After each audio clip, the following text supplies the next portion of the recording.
Dr. Parson. I would like now to ask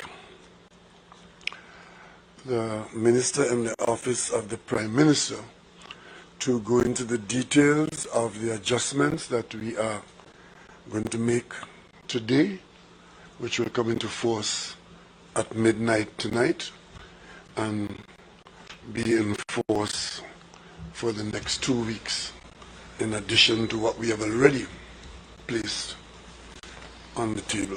Minister Young. Thank you very much, Prime Minister, Cabinet colleagues, CMO, members of the medical team we've been working with closely for the past year, members of the media, wider viewing and listening public of Trinidad and Tobago. Good afternoon. I think the best way to, Prime Minister, to summarize the decisions that we've taken, that we're about to announce, is to remind everyone where we were last year, April, coming out of March, at the end of March last year.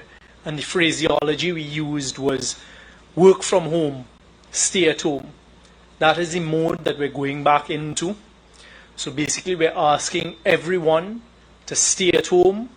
We're asking persons, if you can, to work from home, save for the exceptions that I'll spend a little bit of time going through as quickly as I can here.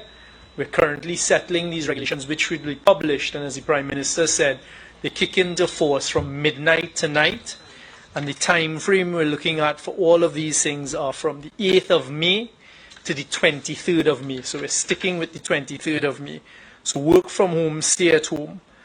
Additionally, all of the establishments that we're granting exceptions to continue to operate, to keep everyone alive, are to be closed at 8 p.m. I got a disturbing message on the way here earlier today that certain gas stations, for example, were advertising, we are open until 10 p.m. and we sell alcohol.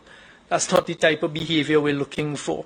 I'll start by saying public transport, we've taken a decision that public transport is to go down from 75% to 50% from midnight tonight. We're also saying that persons should not be at any workplace unless you're specified in the list, and I'm not going to get into every single item on the list. It's similar to last year, but I'll pinpoint the main ones, and of course when we publish the regulations you'll see. So you're at any workplace unless specified, and shall, where from possible, work from home. We're also keeping the number of persons gathered in public places at 5. Of course, this does not apply to some of the institutions we're allowing to be opened, for example, banks, groceries, where we know there are going to be lines outside because we've limited the internal movements in these institutions to 50%.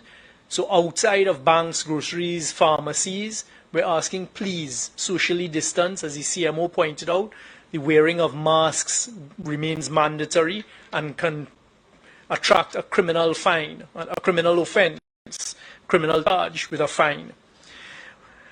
What we're saying is as follows. These are some of the exemptions we're granting and what we're calling essential services. The operations of the judiciary, magistrate, Supreme Courts of Judicature, Industrial Court, the Environmental Commission, Equal Opportunities Tribunal, Tax Appeal Board. Legal services continue. Sittings of the House of Parliament and meetings of Cabinet or any committees thereof. Sittings of the THA, meetings of the Assembly, any committees thereof. Operations of the Diplomatic Corps. Primary emergency services remain. Of course, our state and private emergency ambulance services, all emergency call centers, our Trinidad and Tobago Police Service, the Defense Force, Fire Service, Immigration, our intelligence services, and then basic essential services, janitorial maintenance services concerning the provision of health, hospital, water, electricity, fire, sanitation, civil aviation, telecommunications. The workers in WASA, the workers in TNTech, or health services, of course. One of the distinctions with our health services is they're only going to be allowing the urgent provision of dental, ophthalmologists, physical therapy, occupational therapy. So that is one area we're pulling back a little bit and saying that only emergency services for dental and ophthalmology, and occupational and physical therapy.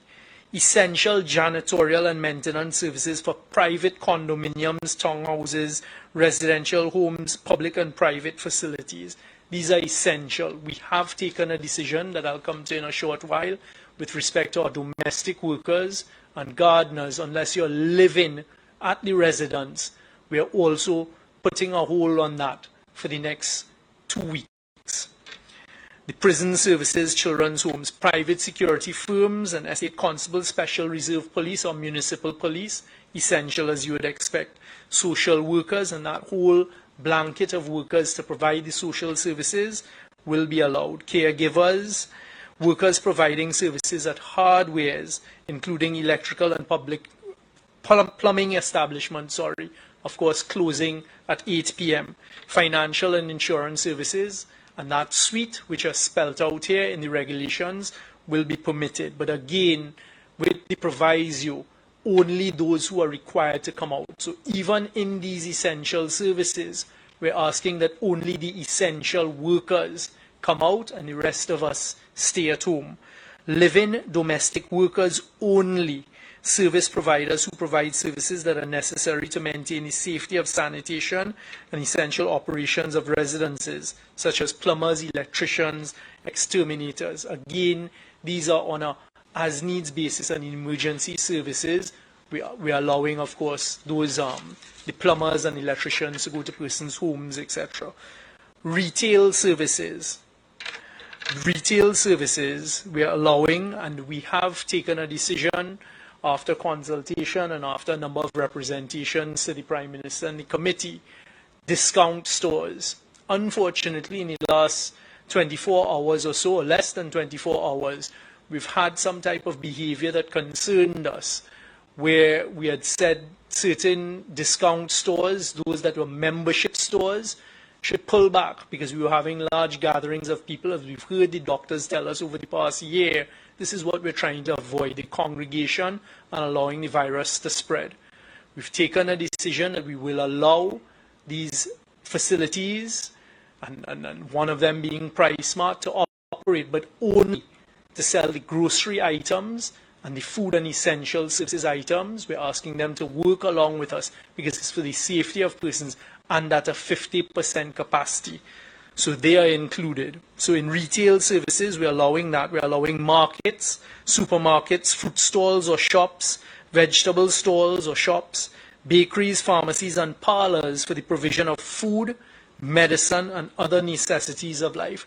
We've found that over the past few weeks, few months, everyone is trying to find a way, as the Prime Minister described. We're asking, please don't try to find the loophole or to break the law in these areas. It's for our own good. All of these establishments are to be at 50% capacity inside, social distancing outside, and the proper type of behavior. Wholesale stores for the provision of food, medicine, or other necessities of life. Ministries, again, all of these things is only those who are required to work. We're allowing manufacturing, transportation, logistics services for certain areas. We are taking a decision to only allow for emergency automotive repair and maintenance facilities. So not every garage is to be open. We're not asking persons to go now and lime in garages whilst your car is being fixed. It's for emergency services, because I can't emphasize enough. We're trying to get everyone to just stay at home, stay put till the 23rd of May as much as you can and reduce the movement. We're allowing the manufacturing of and distributors of food and beverages, pharmaceuticals, including the packaging and bottling of these items. So manufacturing that falls outside of these areas, for example, of certain other types of goods and services, we're asking, please work with us, and for the next 23 days, sorry, not 23, until the 23rd of May, just stay at home as well. And we have in here the types of employees to maintain aircraft, marine vessels, and those types of things, similar to what we had last year. We'll provide it. Of course, workers supporting newspapers, media houses are essential. Services relating to food, beverage, agriculture, and fisheries. We are not allowing, as we had rolled back already, the takeout and curbside of restaurants or in-house dining. A new phenomenon, of course, has sprung up, and we're aware of it, and the police are aware of it as well. Unfortunately, some restaurants, some of these establishments are trying to again get around what we're trying to do, and they're offering delivery services. We're asking, please, that is not allowed. It is not exempted. So restaurants who want to provide delivery to your homes, just think about it for a moment. The same delivery driver that you're sending out there, you're exposing him or her. If him or her is exposed by coming to get the virus from me at my house and then moves on to X, Y, and Z after me, that is a spreading event. So we're asking restaurants, just please stay put until the 23rd of May, including this attempt at a delivery service. It's not permitted. Food and beverage manufacturers and employees, supplier employees, we've listed it. We're allowing farm workers who are employed in animal food, feed, ingredient production, packaging, etc. Of course, because that helps our food production. Workers who must look after and feed animals at zoos, farms, or animal shelters are permitted. We're allowing fishermen, of course, and you all will see the list all associated with the agricultural sector, the food testing labs, pesticides, and these types of things. We then get down to workers engaged in the production, manufacture, supply of medical supplies and equipment, and the servicing and repair of medical equipment. We've added and other services specifically provided to the medical sector. And this, of course, includes both public and private medical sectors, because we need that to stay fully operational during this time. Workers who are providing wholesale supplies for groceries, supermarkets, parlors, other similar shops are permitted. Of course, the energy sector remains alive, and we've listed in a very great detail, almost 2 or 3 pages of everything in the energy sector to allow it. But again, even in the energy sector, there's some workers who can stay and work from home. One of the things we're going to be putting in here that's different to last year, the petroleum stations and convenience marts attached to these gas stations, as we call them in Trinidad. We're also probably going to close those at 8 o'clock at night as well. Or we may keep the gas stations open and close the convenience marts. That will come out in the regulations. We then go along, hotels, guest houses, eco-lodges allowed, the seismic research unit of UE is allowed. We have specifically taken out at this time all construction. So on the last occasion, when we were at this stage last year, we said construction of health services, QREP interchange, other things. We took a decision this morning based on the advice given to us by our health personnel. All construction is to cease until the 23rd of May. All construction. This is a large movement of people, and we're asking everyone just put pause until the 23rd of May. And really that captures it. Captures the vast majority. I mean, there are a lot of specifics in here. We will publish it within, hopefully, the next few hours, hopefully by sometime tonight as we just complete working on it. And then again, we emphasize here that this only applies to persons who are essential to the exempted essential operations and those who cannot practically work from home. And this, of course, is from the 8th of May, which is tomorrow, until the 23rd of May. And I think that's as much detail at this stage, Prime Minister. Thank you, Minister Young.